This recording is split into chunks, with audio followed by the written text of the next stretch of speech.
What's up? My name is Steve from the Flipping the Nerd Network, and I am entering Skinslip's 600 subscriber scavenger hunt contest. First of all, congratulations, Brandon. You absolutely deserve every subscriber you get. Your channel is awesome. And for all of you who don't subscribe to it, stop this video, pause it, go into the comments, click on the link for his channel, subscribe, watch everything he has to offer, then come back to the video and watch my entries for this contest. Now this video is going to be on my personal channel because that's where I put all my contest entry videos, but I will review all 10 of these films on the Flipping the Nerd channel because I want to make sure that everybody gets a chance to enter this contest so that I lose it and feel bad about it for the rest of the year. So I will enter. So the way that you enter the contest is basically you answer 10 questions that he posed that are about they're movie questions, and you have to own the movie. Of course, you have to be subscribed to him, and then I get an additional entry for every review that I do, which I will do on my other channel. So without further ado, here are the questions and my personal answers. Just a disclaimer, you'll notice a lot of these are more mainstream than probably a lot of the other ones you get. The reality is, I don't know, I like mainstream movies, what can I say? I love the indie stuff as well, I love to find gems, but most of the movies I own are mainstream movies. Various reasons for that, you can ask me in the comments if you'd like. But still, hey, a list is a list, and these are my personal answers, so here they go. Number 1. A film with a number in the title. That was easy. My second favorite film of all time happens to be a number, and that is 7. Now, in the links you will see I did a movie review for 7 on my channel in my own style, which is what I like to call the movie of the week, where I do some really crazy stuff. This one in particular, I do something that I felt so uncomfortable about that I can't bear watching it again. It is that bad, and in fact I was sickened for a week just thinking about having done that on the internet. So if that's not enticing enough for you to watch it, I don't know what will.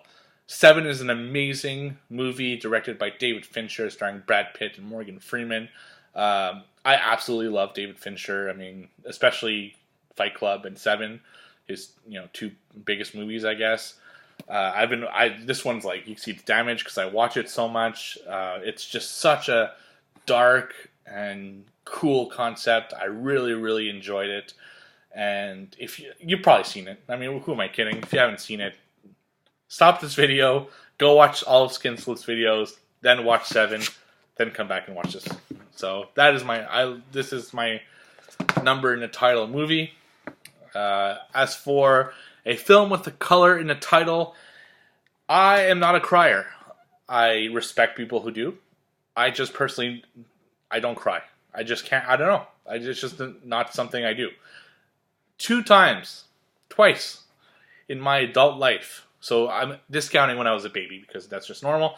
But I don't remember crying ever, but in my adult life, twice I came close. Number 1 was when Michael Scott or Steve Carell left The Office. And number 2 was watching The Green Mile. Holy fuck is this movie sad. I came so close to losing it on this movie. It is a great movie. Frank Darabont, Stephen King. When they come together, it's absolute magic. And this is a must-see, but bring the Kleenex, especially if you're a crier, because it is tough to watch. So that is my color in the title. A film you discover from another YouTuber. Alright. I go to Halloween Horror Nights in Orlando every single year. And basically what this is, it's 8 to 9 haunted houses built off movie franchises. It is the biggest Halloween party in the world. And every year they change those franchises. And there's a channel I watch that previews those franchises. And one of them was Cabin in the Woods. Now, I, like many, dismissed this movie as being just another stupid Hollywood horror film set in a cabin. It's been done so much that I just wasn't interested. But I don't remember the YouTuber, unfortunately. But he said that you need to watch this movie. It's not what you expect. It has a crazy twist midway through that you will not see coming. So I took his advice. I watched it. I absolutely loved it. It is a very cool twist, and I got to live it because I went at the haunted house in Halloween Horror Nights, which is usually a recreation of the movie's main sets, which is really, really cool with scare actors and stuff. So really appreciate it. It is not your typical horror movie, and you need to watch it as well. Number 4, a film with a killer vehicle. I had a hard time with this one, and it came down to 2. I'm only going to pick one, but it came down to 2. 1960s Batman, or was this one? Was the movie in the 70s? Anyway, 1960s Batman and Ghostbusters. These are the 2 iconic cars from my childhood, and I had to pick one, and I picked Ghostbusters. The Ecto-1 is an amazing vehicle, even though it's really a piece of crap that they're like fixing the whole movie. If you ever notice that, so Ecto-1, I just love it, man. I love that sound, that iconic sound that it makes. I love the way it looks. I love the music that plays when it comes out of the street. It's always an event when the Ecto-1 is out, and I just absolutely love it. So Ghostbusters, I don't need to say anything but Ghostbusters. Everybody knows what that is. Your favorite post-apocalypse. This one took a lot of thinking. I wanted Dawn of the Dead because I'm a huge Dead fan, but Skinslip specifically mentioned in his videos. I couldn't pick that. But then finally it clicked. What better way for the world to end than having Canadians end it for everybody? And I am, of course, talking about the South Park movie. Bigger, longer, and uncut. Terrence and Phillip, Canada's own pride and joy, basically caused the end of the world with the devil and Saddam Hussein in the mix. It is such a great movie. I fucking love this movie. I actually almost picked it for song because I still know this soundtrack by heart. I haven't seen this movie in years. In fact, when I went to Daytona one year for spring break, yeah, I was one of those guys that went to spring break all the time.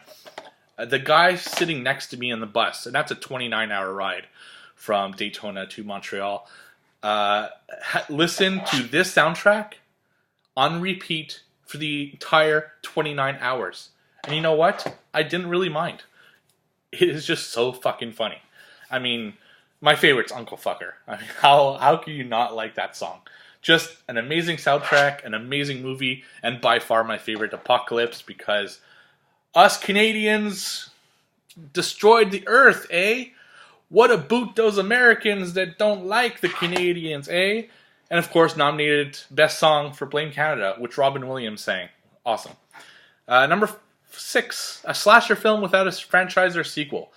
I'm not the biggest slasher film fan. My horror love is more towards the paranormal side. I love ghost movies. I love thriller, like psychological horror. The slashers I love. I mean, I like Freddy and Halloween and Friday the 13th and all that stuff. I mean, of course, but I don't go out of my way to find slasher films. The only one I could really think of that didn't have a sequel, because usually slashers always have a sequel, was Trick or Treat. Now I know it's going to have a sequel at some point, but I really enjoyed this film. It was just cool. It was violent. I know it's mainstream, but hey, I enjoyed it. It's my list. A film with a female director. If we're going to name Mary Herron. American Psycho. I love American Psycho. Now, you might not know this by watching my channel, but I have the most white-collar job there is. I literally have, the job that you see in stuff like Office Space and The Office and stuff like that. In fact, The Office is pretty much what my life is like. Same type of product, same type of environment. I work in the same boring-ass cubicle, running numbers for very, very rich people. So, yeah, that is my life. And this one is kind of a unique take of The Office, and very crazy, good music. I mean, very good movie. I mean, I would never be, what he is, Patrick Bateman is, but you have to watch it. Just a really fun movie, and directed by a woman, which is awesome. So, must see. Alright, what is the next one? A movie so bad that it's good. I'm going to pick one in particular, but it's a whole category for me. There's an entire category of so bad it's good. And that is, to me... don't mind the phone here, I forget. To me, that is all Schwarzenegger comedies. Schwarzenegger comedies, I just think, are so bad. And I absolutely love them all. Just, it's so much cheese. Schwarzenegger is like the worst actor, yet one of the best at the same time. It is amazing. I love it. Schwarzenegger comedies. But for my purpose of the review, I'm going to do Last Action Hero because it's a big spoof on himself. So that will be my official entry. But Schwarzenegger comedies are the movies I think are so bad that they're good. A film that I like the music more than the film itself. That one was easy. Twilight. Fucking hate this movie. Just, ugh. Again, I did a movie of the week about this movie. Watch it. I'm going to put the link in the comments. Ugh. And I explained why I don't like this movie. God damn it. Sorry. I'm a popular dude today. So Twilight, hate the movie. My wife loves it. Look, I got a signed goddamn poster with the whole cast right next to me. But you know what? Trying to record a video. If this was a Flipping the Nerd video, I'd edit all that shit out. But this is my regular channel, so I'm not. Twilight, great soundtrack. Surprisingly great soundtrack. Awful movie. And please click on my link. Click on my link below to why. I'll tell you why. I make a really strong case as to why I hate this movie. Final movie before I blow my brain out. A film that is undervalued and underseen. That is super easy for me. It is one of my favorite films of all time. It is Tom Savini's Night of the Living Dead. Tom Savini remade Night of the Living Dead. It is the first horror movie I ever remember seeing. It's the one that scared me the most as a kid, and it's one I look very fondly on. This is actually a really limited edition too. I think it's 3,000 units. I had to jump on it. Skinslip actually owes me a full commentary review, so I can't wait to do that with him. I'm going to do a movie of the week with this for Halloween as well. Love this movie. It's one of the best horror movies ever, in my opinion. It's one of the best zombie movies ever. It is better than the original, even though props to the original. You need to watch this movie. Tom Savini's Night of the Living Dead. Just an amazing, amazing movie. Alright, I gotta go before my phone blows up. So, thank you for doing this video. Congratulations on 600 subscribers. That is friggin' awesome, and I hope you enjoyed this. I can't wait to do my 10 reviews on the Flipping the Nerd Network. So, good luck to everybody else who watches this. I look forward to watching your videos as well, and I will see you, and you on the flip side. Goodbye.